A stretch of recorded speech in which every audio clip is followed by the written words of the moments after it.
আল্লাহর নবী যখন মক্কা থেকে যখন মদিনায় হিজরত করলেন, মক্কায় আল্লাহ রাব্বুল আলামিন চরম দুর্ভিক্ষ দিয়ে দিলেন। মক্কার মানুষগুলোর কোনো খাদ্য নাই। মক্কার মানুষগুলো মরা পশু খাওয়া শুরু করলো, গাছের পাতাগুলো খাওয়া শুরু করলো, গাছের বাকুলগুলো খাওয়া শুরু করলো। গোপনে গোপনে একদিন আবু সুফিয়ান ভয়ে ভয়ে নবীর কাছে মদিনায় চলে গেল। আবু সুফিয়ান মনে করলো হয়তোবা আমি আজকে আসসালামু আলাইকুম ওয়া রাহমাতুল্লাহি ওয়া বারাকাতুহু। আমি অবশ্যই মুহাম্মাদের হাতে গ্রেফতার হব। আম্মা বাদ, সমস্ত প্রশংসা সেই রব্বে কারিমের দরবারে যে আল্লাহ তাআলা আমাদেরকে ভালোবেসে পছন্দ করে হাজারো মানুষের মধ্যে আজকের এই কোরআনের কনফারেন্সে আসার মতো তৌফিক দিলেন। সেই রব্বে কারিমের দরবারে প্রশংসা সকলেই বলি আলহামদুলিল্লাহ। লক্ষ কোটি দরুদ ও সালাম বিশ্ব মানবতার মুক্তির দিশারি সাইয়্যিদুল মুরসালিন খাতামান নবীন সুলতানে মদিনা আফতাবে নবুয়া হুজুরে আকরাম জনাবে মুহাম্মদুর রাসূলুল্লাহ সাল্লাল্লাহু আলাইহি সাল্লামের প্রতি সকলে বলি সাল্লাল্লাহু আলাইহি সাল্লাম।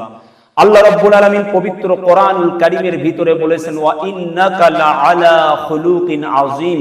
নবী হে, আপনাকে আমি সর্বোত্তম চরিত্র দিয়ে আমি এই পৃথিবীতে পাঠিয়েছি। আজকে আমরা বিশ্ব নবীর বায়োগ্রাফি সম্পর্কে আলোচনা করব। মুহাম্মদুর রাসূলুল্লাহ সাল্লাল্লাহু আলাইহি সাল্লাম এই পৃথিবীতে এই রবিউল আওয়াল মাসে আগমন করেছিলেন। আগমনের পূর্বে মুহূর্তে অনেক কিছু বহিঃপ্রকাশ পাওয়া গিয়েছিল।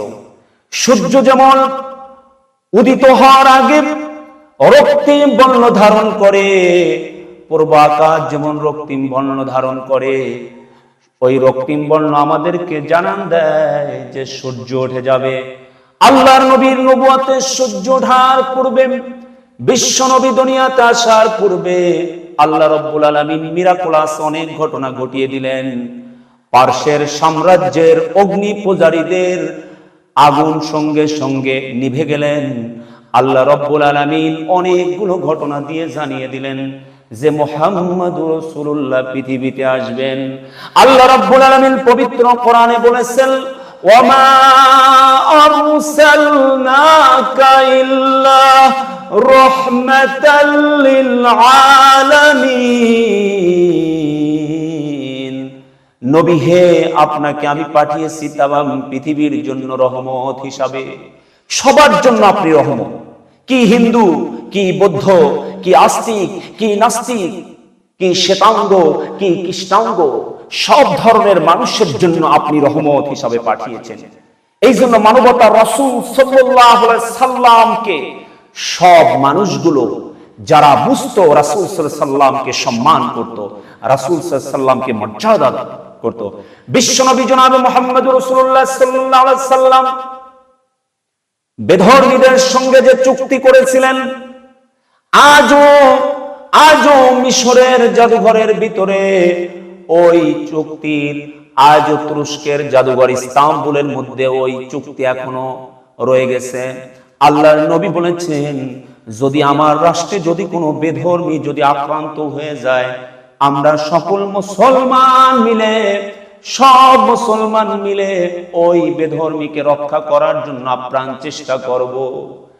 মুসলমানরা কখনো তাদের উপর ধর্ম চাপিয়ে দিবে না। মুসলমানরা তাদের অবাধ ব্যবসা বাণিজ্য স্বাধীনতা, সব ধরনের স্বাধীনতা ভোগ করার সুযোগ মুসলমানদেরকে দিতে হবে। এটা বিশ্বনবী রাষ্ট্রপ্রধান হিসাবে রাসূল ঘোষণা করে দিয়ে গেছেন। আজ ইসলামের নামে যারা বেধর্মীদেরকে যারা অত্যাচার করে, তারা বিশ্বনবীর সিরাত সম্পর্কে জানেন না, বিশ্বনবীর জীবন সম্পর্কে জানেন না। আল্লাহর হাবিব মুহাম্মদুর রাসূলুল্লাহ সাল্লাল্লাহু আলাইহি সাল্লামের সাহাবী হযরত ওমর যখন খোলাফায়ে রাশিদিনের যখন দ্বিতীয় খলিফা, ওই মুহূর্তে মিশরের আলেকজান্দ্রিয়ায় খ্রিস্টানদের একটা মূর্তি মুসলমানরা ভেঙে ফেললো। এই মূর্তি ভাঙার কারণে তো ওই সময়ের রাজা ছিলেন, ওই জায়গার দায়িত্বপ্রাপ্ত গভর্নর ছিলেন হযরত আমর ইবনে আস। আমর ইবনে আসের কাছে যখন বললেন মুসলমানরা আমাদের যিশু খ্রিস্টের মূর্তির নাক ভেঙেছে, আমর ইবনে আস ব্যতীত হয়ে গেলেন। আমর ইবনে আস বললেন তোমরা তোমাদের ধর্ম পালন করবে আর আমরা আমাদের ধর্ম পালন করব। এইভাবে কেন মূর্তির কেন নাক ভাঙা হলো? আমি ব্যথা পেলাম, আমরা এর ক্ষতিপূরণ দেব।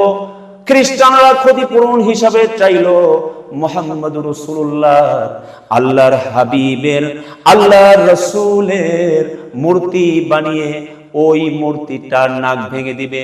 কিন্তু সাহাবীরা বললেন, ওগো তোমরা বিকল্প চিন্তা করো, কারণ হলো নবীর কিছু হোক, নবীর জন্য আমরা কলিজাটা পর্যন্ত কেটে দিতে পারি। এত বেশি ভালোবাসতেন সাহাবীরা নবীকে। বললেন বিকল্প পদ্ধতি কি হতে পারে? তখন খ্রিস্টানদের পক্ষ থেকে প্রস্তাব দেওয়া হলো, বিকল্প পদ্ধতি হলো সেটা হলো আমরা তোমাদের জ্যান্ত মানুষের নাক কেটে নেব। আমর ইবনে আস তার নাকটা এগিয়ে নিয়ে গেলেন, বললেন আমার নাকটা কাটো। আমর ইবনে আস যখন নাকটা এগিয়ে নিয়ে গেছেন খ্রিস্টানদের সামনে, খ্রিস্টানদের নেতার সামনে, প্রতিনিধির সম্মুখে, ওই মুহূর্তে আরেকজন সাহাবী বলে আমার নাকটা কাটো, আরেকজন সাহাবী দৌড়ে যায় বলে আমার নাকটা কাটো, আমি অপরাধী। তখন খ্রিস্টান প্রতিনিধি হতভম্ব হয়ে গেছে, কিং কর্তব্য বিমূঢ় হয়ে গেছে। মুহাম্মদুর রাসূলুল্লাহ সাল্লাল্লাহু আলাইহি সাল্লাম কি মানব তৈরি করেছেন, যারা সামান্য পরিমাণ তার রাষ্ট্রের একটু নিরাপত্তা দিতে, একটা মূর্তির নিরাপত্তা দিতে ব্যর্থ হওয়ার কারণে নিজের নাক পর্যন্ত কেটে দেয়। এটাই মুহাম্মদুর রাসূলুল্লাহর আদর্শ, এটাই ইসলামের শিক্ষা। এই জন্য রাসূল সাল্লাল্লাহু আলাইহি সাল্লামের আদর্শকে আমার জীবনের প্রতিটা পরতে পরতে ধারণ করতে হবে। আল্লাহর নবী 570 খ্রিস্টাব্দে 12 রবিউল আউয়াল পৃথিবীর বুকে আগমন করলেন। বিশ্ব নবী আল্লাহর নবী দুনিয়াতে আসার পর, আল্লাহর হাবিব দুনিয়াতে আসার পর, আল্লাহর রাসূল সাল্লাল্লাহু আলাইহি সাল্লাম দুনিয়াতে আসতে দেরি, সিজদা দিতে দেরি নাই। আব্দুল্লাহ ইবনে আউফের মা দায়ী ছিলেন। বলেন আমি অবাক হয়ে গেলাম, নবীজি আমার সিজদার ভিতরে ডাক দিয়ে বলে উম্মতি উম্মতি ইয়া উম্মতি। দুনিয়াতে এসে আলোকিত করলেন। দুনিয়াতে এমন সন্তান আর দ্বিতীয়টি কোন মা প্রসব করেন নাই, কোন চোখ এত সুন্দর শিশুকে আজ পর্যন্ত দেখেন নাই, এমন সুন্দর শিশু। আল্লাহর হাবিব মুহাম্মদুর রাসূলুল্লাহ সাল্লাল্লাহু আলাইহি সাল্লাম যখন একটু বড় হলেন, ওই সময় আরবের নীতি ছিল যদি কোনো নারীর যদি সন্তান হতো, সম্ভ্রান্ত পরিবারে তাদেরকে লালন পালন করানো হতো ভাষা শিক্ষা দেওয়ার জন্য। আল্লাহর নবী মুহাম্মদুর রাসূলুল্লাহ সাল্লাল্লাহু আলাইহি সাল্লামকে যখন ভাষা শিক্ষা দেওয়ার জন্য যখন কোনো ধাত্রী খুঁজছিলেন, ওই মুহূর্তে কেউ নেয় না, ইয়াতীম বালককে কেউ নেয় না। কারণ হলো নবীজির বাবা দুনিয়াতে আসার আগেই বিদায় হয়ে চলে গেছেন। আল্লাহর নবীর বাবা কিভাবে ইন্তেকাল করলেন? ওই আব্দুল মুত্তালিব সন্তানকে ডাক দিয়ে বললেন, বাবা আব্দুল্লাহ তুমি মদিনায় গিয়ে খেজুর নিয়ে আসো। আব্দুল্লাহ যখন বাড়ি থেকে চলে গেলেন, যাওয়ার মুহূর্তে যাবে, ওই সময় তার স্ত্রী আমিনাকে ডাক দিয়ে বলে, আমিনা শোনো, আমি ঘোড়া নিয়ে যাই, ঘোড়ার গলায় ঘন্টা বাঁধা আছে, আমি যখন আসব ওই সময় তুমি ঘন্টার আওয়াজ শুনে আমাকে আলিঙ্গন করার জন্য বের হয়ে যেও। আব্দুল্লাহ এই কথা বলে চলে গেলেন, কিন্তু আব্দুল্লাহ আর ফিরলেন না। আব্দুল্লাহর মদিনায় মরণ হয়ে গেলেন। নবীর মাথার উপর থেকে ছায়া চলে গেলেন। জন্মের আগেই বাবা হারালেন। আল্লাহর নবী মুহাম্মদুর রাসূলুল্লাহকে কেউ নিতে চায় না। হালিমাতুস সাদিয়ার ঘোড়াটা ছিল দুর্বল। সকলের পিছে এসে দেখে একটা বালক পড়ে আছে, সেটা হলো মুহাম্মদুর রাসূলুল্লাহ।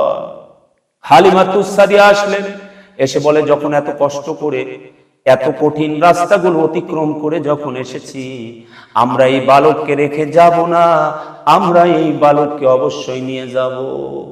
আল্লাহর নবীকে যখন উটের পিঠের উপর, কোন বর্ণনা আছে ঘোড়ার পিঠের উপর, কোন বর্ণনা আছে গাধার পিঠের উপর যখন চড়ালেন, গাধাটা দুর্বল, গাধাটা দ্বিগুণ শক্তিশালী হয়ে গেলেন। নবীর বরকতে গাধাটা জোরে জোরে দৌড়াচ্ছে। নবীর বরকতে গাধাটা এমন দৌড়ায়, সকলকে অতিক্রম করে গাধাটা নিয়ে চলে গেলেন। বাড়ি যাওয়ার পর দেখে যে উটগুলোর ওলানে খরা ছিল, যে উটগুলো দুধ দিচ্ছিল না, ওই উটগুলোর দুধ দ্বারা টইটুম্বুর হয়ে গেছে। ওই যে ছাগলগুলো দুধ ছিল না, সেই ছাগলগুলোর বানে আল্লাহ রাব্বুল আলামিন রহমতের দুধ দিয়েছেন। হযরতে হালিমাতুস সাদিয়ার আরেকটা সন্তান কোলে ছিলেন।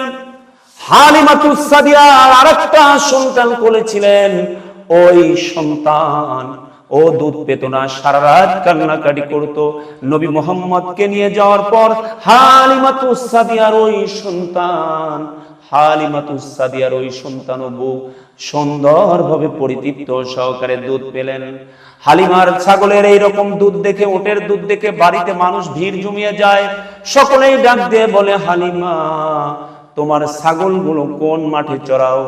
আমাদের ছাগলগুলোকে আমরা ওই মাঠে চড়াবো। আমরা ওই মাঠে চড়াইয়া আমাদের ছাগলগুলোর বানগুলো দুধ দ্বারা টইটুম্বর করব। হালিমা ডাক দিয়ে বলে, ও মক্কার মানুষেরা, ও আরবের মানুষেরা, তোমরা তো জানো না এটা কোনো মাঠের কোনো বরকত নয়, ছাগলের কোনো বরকত নয়। আমার কুরাইশি মেহমান আমার মুহাম্মদ আসার কারণে আল্লাহ আমাকে বরকত আর বরকত দিয়ে ঢেলে দিয়েছেন।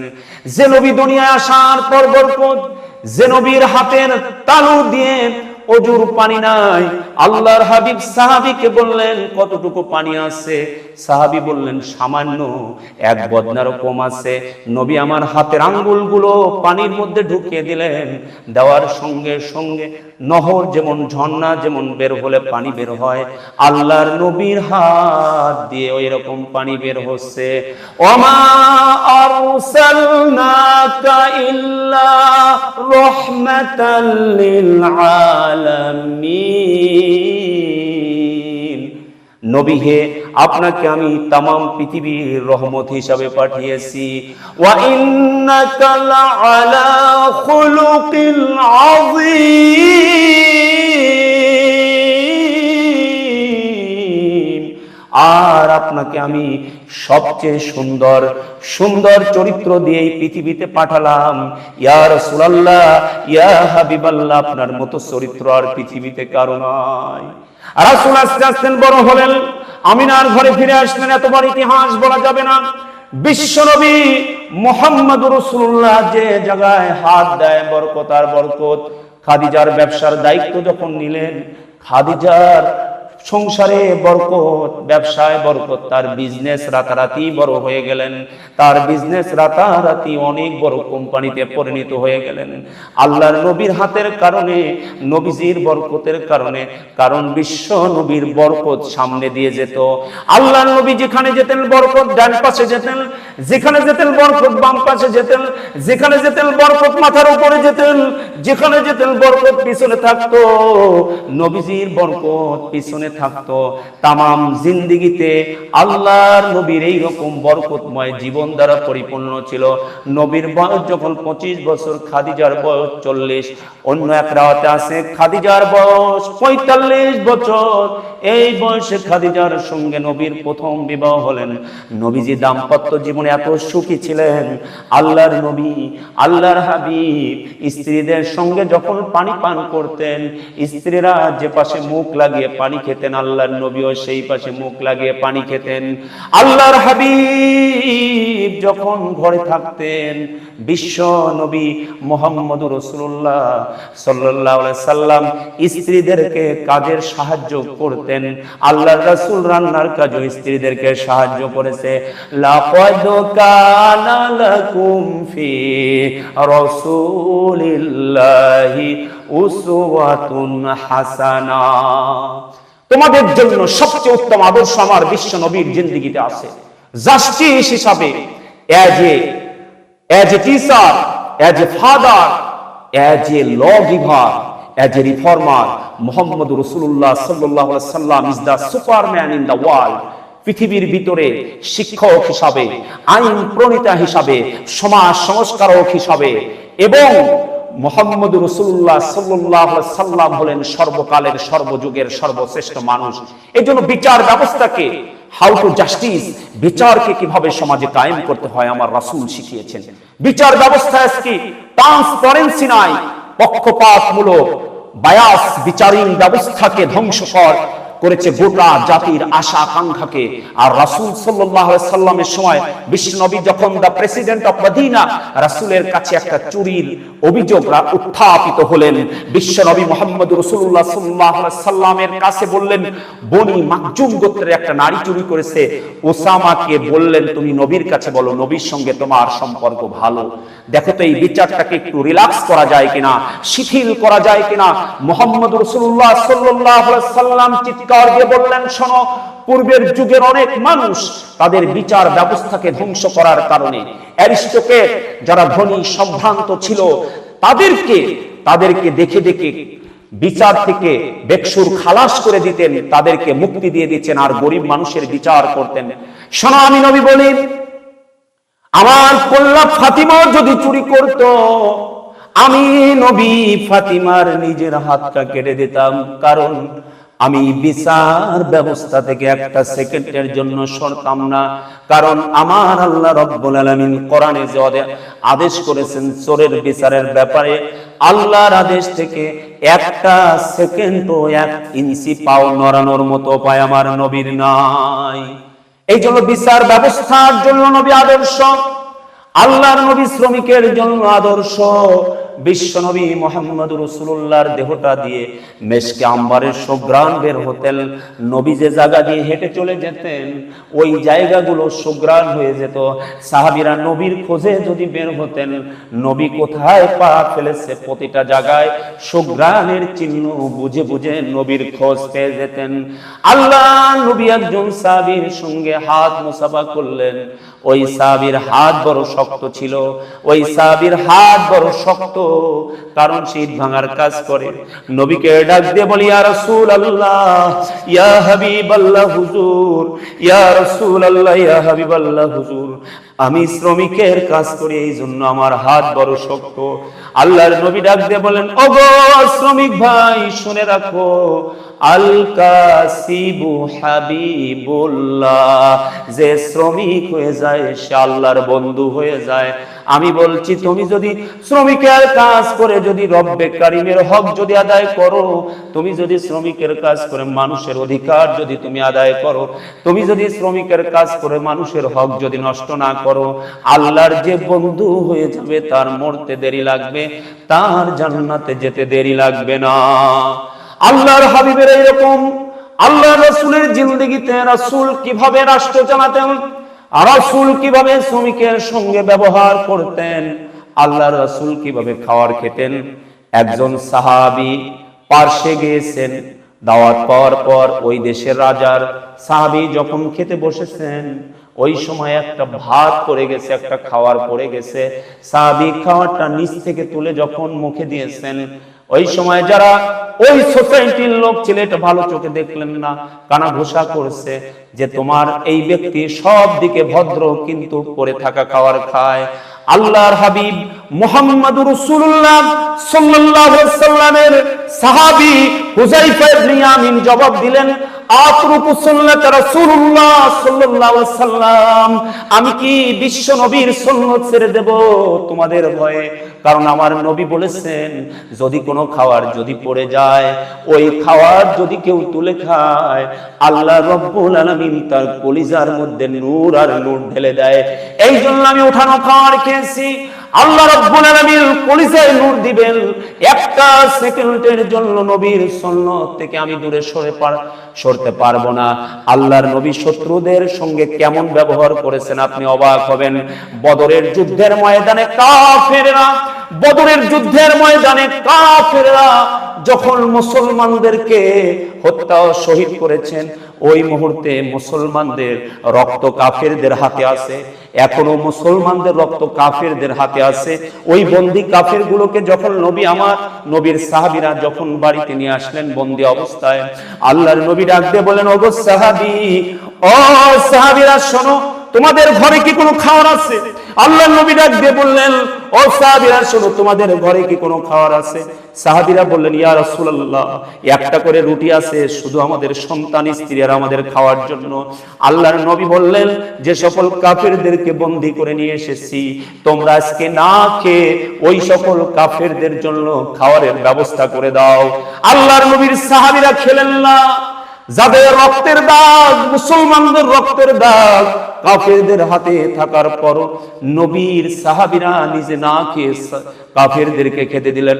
অনেক কাফেরের চোখ দিয়ে অঝরে পানি ঝরে আর বলে, মুহাম্মদ রাসূলুল্লাহর মতো নেতা এই পৃথিবীতে দ্বিতীয় কেউ আসবে না, কারণ তিনি হলেন সর্বকালের সেরা নেতা। কয়েকজন কাফের বললেন, আর দেরি কেন? আশহাদু আল্লাহ ইলাহা ইল্লাল্লাহু ওয়াহদাহু লা শারীকা লা ওয়া আশহাদু আন্না মুহাম্মাদার আবদুহু ওয়া রাসূলুহু। আল্লাহু আকবার। সঙ্গে সঙ্গে কালিমা পড়ে মুসলমান হয়ে গেলেন। নবীর কেমন আদর্শ ছিলেন, আমার জীবনের প্রতিটা পরতে পরতে আমি নবীর আদর্শকে পালন করব। লাকাদ কানা লাকুম ফি রাসূলিল্লাহি উসওয়াতুন হাসানাহ। নবীর জীবনেই তোমাদের জন্য সর্বশ্রেষ্ঠ অবশ্যই আদর্শ আছে। আল্লাহর নবীকে যিনি দুনিয়া থেকে বিদায় করে দেওয়ার জন্য যিনি সবচেয়ে বেশি ষড়যন্ত্র করেছিলেন, তিনি হলেন আবু জেহেল। আল্লাহর নবী যখন মক্কা থেকে যখন মদিনায় হিজরত করলেন, মক্কায় আল্লাহ রাব্বুল আলামিন চরম দুর্ভিক্ষ দিয়ে দিলেন। মক্কার মানুষগুলোর কোনো খাদ্য নাই। মক্কার মানুষগুলো মরা পশু খাওয়া শুরু করলো, গাছের পাতাগুলো খাওয়া শুরু করলো, গাছের বাকুলগুলো খাওয়া শুরু করলো। গোপনে গোপনে একদিন আবু সুফিয়ান ভয়ে ভয়ে নবীর কাছে মদিনায় চলে গেল। আবু সুফিয়ান মনে করলো, হয়তোবা আমি আজকে অবশ্যই মুহাম্মদের হাতে মুহাম্মদের হাতে গ্রেফতার হব, মুহাম্মদ অবশ্যই আমাকে পাকড়া করবে। কিন্তু বিশ্বনবী তার বিছনার উপর বসতে দিলেন। আবু সুফিয়ানকে বললেন, তুমি কেন এসেছো? আবু সুফিয়ান বললেন, ইয়া রাসূলুল্লাহ, আপনি আসার পর মক্কার জমিনে আল্লাহ দুর্ভিক্ষ দিয়েছেন। আপনি যখন এসেছেন মক্কা থেকে বরকত সাথে নিয়ে এসেছেন। মক্কার মানুষগুলো অনাহারে আছে, তারা না খেয়ে আছে। ইয়া রাসূলুল্লাহ, ইয়া হাবিবাল্লাহ, হুজুর, আপনি একটু আমাদের জন্য দোয়া করুন। আল্লাহর নবী দোয়া করলেন, ইয়া রাসূলুল্লাহ, বৃষ্টির জন্য দোয়া করুন। নবীর হাত তুলতে দেরি হয়, বৃষ্টি হতে দেরি হয় না। এত বৃষ্টি আল্লাহ দিয়েছিলেন, এক শুক্রবার থেকে আর এক শুক্রবার পানি একেবারে আবদ্ধ হয়েছিলেন। আবু সুফিয়ান বললেন, এখন আমি চলে যেতে পারি। আল্লাহর নবী বললেন, তুমি আমার মেহমান, এত দূর থেকে এসেছো, তুমি কিছু খাদ্য নিয়ে যাও, কিছু খাদ্য তুমি নিয়ে যাও। এই খাদ্যগুলো ইয়াতীমদেরকে দিবে, এই খাদ্যগুলো তুমি নারীদেরকে দিবে, এই খাদ্যগুলো তুমি অসুস্থ মানুষকে দিবে। আবু সুফিয়ান বুঝতে পেরেছেন মুহাম্মদুর রাসূলুল্লাহর কি ব্যবহার।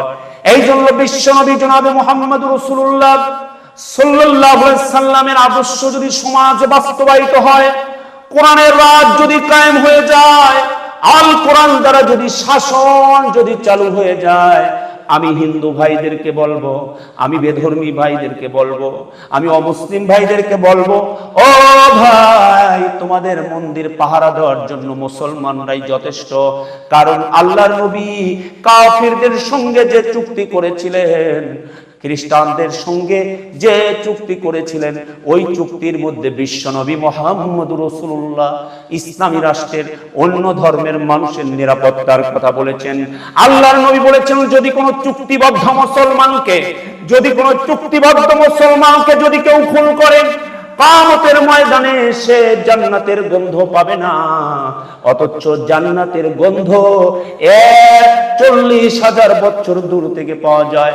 নবী বলে, কোন অমুসলমানের উপর যদি কেউ অত্যাচার করে, কোন অমুসলমানের জমি যদি কেউ দখল করে, কোন অমুসলমানের জায়গা যদি কেউ দখল করে, আমি নবী কাল কিয়ামতের ময়দানে তার বিরুদ্ধে মামলা দায়ের করব। আমি নবী যদি মামলা দায়ের করি, ওই মামলা থেকে খারিজ হওয়ার কোনো উপায় নাই। আমার রাসূল আমাদেরকে শিখিয়েছেন। এই জন্য ইহুদির লাশ যায়, আল্লাহর নবী সাহাবীদের নিয়ে গল্প করছে, এক ইহুদি মারা গেছে, তার লাশটা নিয়ে নবীর পাশ দিয়ে চলে যায়। আল্লাহর নবীজি সাহাবী নিয়ে দাঁড়িয়ে গেলেন।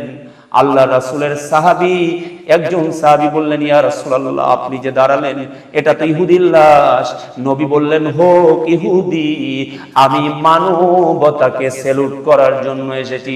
ওয়ালাকাদ কাররামনা বানি আদম, আমি মানব জাতিকে সম্মানিত করেছি। ওয়ালাকাদ কাররামনা বানি আদম, আমি মানব জাতিকে সম্মানিত করেছি। বিশ্বনবী মুহাম্মদুর রাসূলুল্লাহ বেধর্মীকে এইভাবে সম্মান করতেন। মসজিদে নববীতে একজন বেদুইন প্রস্রাব করলো, সাহাবীরা তরবারি ধরে তাকে দুনিয়া থেকে বিদায় করে দিবে। আল্লাহর নবী একজন সাহাবীকে ডাক দিয়ে বলেন, ওগো ভাই সাহাবী ভাই, মসজিদের মধ্যে একটু পানি ঢেলে দাও, কারণ ওরা বুঝতে পারে নাই তাই প্রস্রাব করেছে। নবী আমার ওই বেদুইনের গলাটা ধরলেন, ধরে কাছে নিয়ে বুকের সঙ্গে লাগিয়ে বলেন, ও ভাই, তুমি যে এখানে প্রস্রাব করলে, আমরা তো এখানে ইবাদত করি, তোমার বিবেকের কাছে প্রশ্ন করো, তুমি কাজটা ভালো করেছো না মন্দ করেছো? সঙ্গে সঙ্গে বলল, আমি ভুল করে ফেলেছি। আল্লাহর নবীর এই ব্যবহার দেখে বেদুইন বলল, লা ইলাহা ইল্লাল্লাহু মুহাম্মাদুর রাসূলুল্লাহ। আল্লাহ রাব্বুল আলামিন এই জন্য নবীর সম্মানকে বাড়িয়ে দিয়েছেন তার ব্যবহারের জন্য।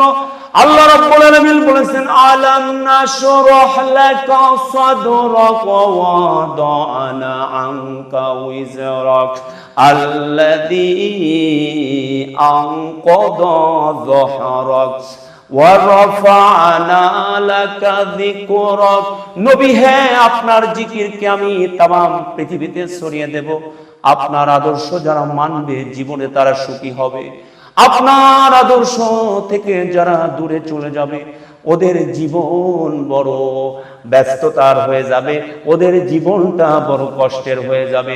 এই জন্য মুসলমান ভাইরা আমার, আমি আপনাদেরকে বলি, অন্য ধর্মের মানুষ যদি নবীর আদর্শ যদি মেনে তারা যদি উন্নতির চরম উচ্চ শিখরে যদি পৌঁছাতে পারে, আমরা কেন পারবো না? নবী বলেছেন, তোমরা যদি ভোরে ঘুম থেকে ওঠো, সূর্য ওঠার আগে যদি ঘুম থেকে ওঠো, তোমাদের সম্পদ আমার আল্লাহ বাড়িয়ে দিবেন। আজ অনেক খ্রিস্টান রাষ্ট্রগুলো সকালবেলা, অনেক ইহুদি রাষ্ট্রগুলো, অনেক নাস্তিকতার রাষ্ট্রগুলো সকালবেলা ঘুম থেকে উঠে নবীর আদর্শ, দুনিয়াবি এই আদর্শ পালন করছেন। আল্লাহর হাবিব মুহাম্মদুর রাসূলুল্লাহ সাল্লাল্লাহু আলাইহি সাল্লামের এই আদর্শ অনেক বেধর্মীরা পালন করার কারণে আজকে তারা উন্নতির চরম শিখরে পৌঁছে গেছে। আর মুসলমানের বাচ্চা ফজরের পরেও আমরা ঘুম পাড়ি। আল্লাহর নবী বলেছেন, মানুষ যখন ঘুমাতে যায় শয়তান তাদেরকে 3টা গিট দেয়। যখন সে ঘুম থেকে ওঠে একটা গেট খুলে যায়, যখন সে ওযু করে দ্বিতীয় গেটটা খুলে যায়, আর যখন সে নামাজে দাঁড়িয়ে যায় তখন তৃতীয় গেটটা খুলে যায়। তারপর যখন সে জমিনে ফজর নামাজ পড়ে জমিনে ছড়িয়ে পড়ে, আল্লাহ রব্বুল আলামিন তাকে ঈমানের ঝান্ডাটা হাতে দিয়ে আল্লাহ রব্বুল আলামিন পাঠিয়ে দেয়। এই জন্য রাসূলের আদর্শ আজকে সমাজে নাই। এই জন্য সমাজের অন্ধে অন্ধে, সমাজের প্রতিটা ক্ষেত্রে আজকে প্রতিটা সেক্টর আজকে করুপশন। রাসূল সাল্লাল্লাহু আলাইহি সাল্লাম দুর্নীতি দমনের জন্য রাসূল সাল্লাল্লাহু আলাইহি সাল্লাম যে আদেশ করেছেন, বিশ্ব নবী বাজারকে মনিটরিং করতেন। এক ব্যক্তি বাজারের ভিতরে উপরে খারাপ ভালো মাল দিয়ে নিচে খারাপ মাল দিয়েছেন, রাসূল হাত ঢুকে সঙ্গে সঙ্গে বললেন, এই প্রতারণা কোথায় শিখেছো? যে ব্যক্তি প্রতারণা করবে, আমি রাসূল সাল্লাল্লাহু আলাইহি সাল্লাম বলছি, সে জান্নাতের ঘ্রাণও পাবে না। আজকে আমরা বলতে চাই, অনেকেই আমরা অহংকারী হয়ে গেছি, রাসূলের আদর্শ থেকে দূরে চলে গেছি।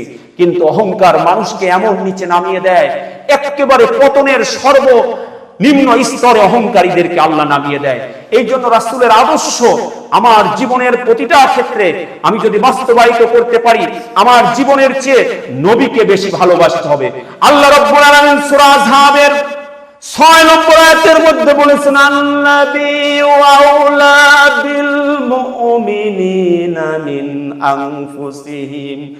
আল্লাহ রাব্বুল আলামিন বলেছেন, মুমিনদের কাছে নবী হলো জানের চেয়ে প্রিয়। নিজের জীবন আমার কাছে যত প্রিয়, তার চেয়ে বেশি প্রিয় হলো আমার নবী। কেমন করে এই আয়াতের ব্যাখ্যা করব? এই আয়াতের ব্যাখ্যা হলো সূরা জাফের এই 6 নম্বর আয়াতের ব্যাখ্যা হলো মুমিনরা নবীকে জীবনের চেয়ে কিভাবে ভালোবাসে। আমি শরীফুল ইসলাম, আমি যদি ইচ্ছা করে এখন যদি আমি সাত থেকে যদি লাভ দিয়ে আত্মহত্যা করি, আমার জীবন যদি আমি নিজে বের করে দেই, এটা আমার জন্য মহাপাপ হয়ে যাবে, এটা আমার জন্য গুনাহ হয়ে যাবে, কবিরা গুনাহ হয়ে যাবে। এই আত্মহত্যার কারণে, আমার জীবন বের করার কারণে আমি জাহান্নামী হয়ে যাব। কারণ আমার আত্মা আল্লাহ দিয়েছেন এই জীবন, আমার বের করার অধিকার আমার আল্লাহ দেয় নাই। কিন্তু আমার নবী যদি বলে, শরীফুল ইসলাম তুমি ছাদের উপর ওঠো, উঠে তুমি লাভ দাও, আল্লাহর নবী যখন বলবে উঠে লাভ দাও, আমার জন্য সেই সময় ফরজ হয়ে যাবে। আমার জন্য সাদ বলে সেটা ফরজ হয়ে যায়, আর আমি যদি ইচ্ছা করে আত্মহত্যা করি সেটা হারাম হয়ে যায়। এই জন্য আল্লাহ রাব্বুল আলামিন বলেছেন, আন-নাবিয়্যু আউলা বিল মুমিনিনা মিন আনফুসিহিম, নবীগণ মুমিনদের কাছে জানের চেয়েও বেশি প্রিয়। এই জন্যই তো সাহাবীরা নবীর জন্য জীবন পর্যন্ত দিয়ে দিয়েছেন। সাহাবীরা জীবনের এমন ভাবে জীবন ঢেলে দিয়েছেন। তালহা নামক একজন সাহাবী আল্লাহ নবীর বডিগার্ড ছিলেন। উহুদের যুদ্ধের ময়দানে তীর যখন এসে লাগছেন, তালহার প্রথমে তার বুকটা পেতে দিলেন, বুকটা জাজরা হয়ে গেলেন, তালহা অস্থির হয়ে যায়। তালহা তারপর পিছনটা পেতে দেয়, তালহার বুকে রক্ত রঞ্জিত হয়ে যায়। তালহা ডাক দিয়ে বলে, আমার জীবনের এক বিন্দু রক্ত থাকতো আমার নবী মুহাম্মদ রাসূলুল্লাহর গায়ে তীর লাগতে দেব না, কারণ আমার জীবনের চাইতে আমি নবীকে বেশি ভালোবাসি। আন-নাবিয়্যু আউলা বিল মুমিনিনা মিন আনফুসিহিম, নবী হবে আমাদের জানের চেয়েও বেশি প্রিয়। পরিশেষে আমি বলতে চাই, মুমিন ভাই, আপনার জীবনের কর্মসূচি, আপনার জীবনের প্রতিটা কাজ, সামাজিক, রাজনৈতিক, সাংস্কৃতিক, অর্থনৈতিক জীবনের সব ক্ষেত্রে যদি নবীর আদর্শ যদি বাস্তবায়িত না করতে পারেন, আপনি কিন্তু কাঙ্ক্ষিত জান্নাতে পৌঁছাতে পারবেন না। কারণ নবীর সাহাবীরা এইগুলো দেখিয়ে দিয়েছে কিভাবে নবীর আদর্শকে পালন করতে হয়। আল্লাহ রাব্বুল আলামিন আমাদের সকলকে বিশ্ব নবী মুহাম্মদ রাসূলুল্লাহ সাল্লাল্লাহু আলাইহি সাল্লামের আদর্শ মানার মতো তৌফিক দেখ। আমরা যে আজকে সিরাত মাহফিলে যে গুরুত্বপূর্ণ কিছু আলোচনা হলো, এই আলোচনার মধ্যে দু একটা কথা ভুল হতে পারে, আমি আপনাদের সকলের ক্ষমা সুন্দর দৃষ্টি কামনা করছি। আসসালামু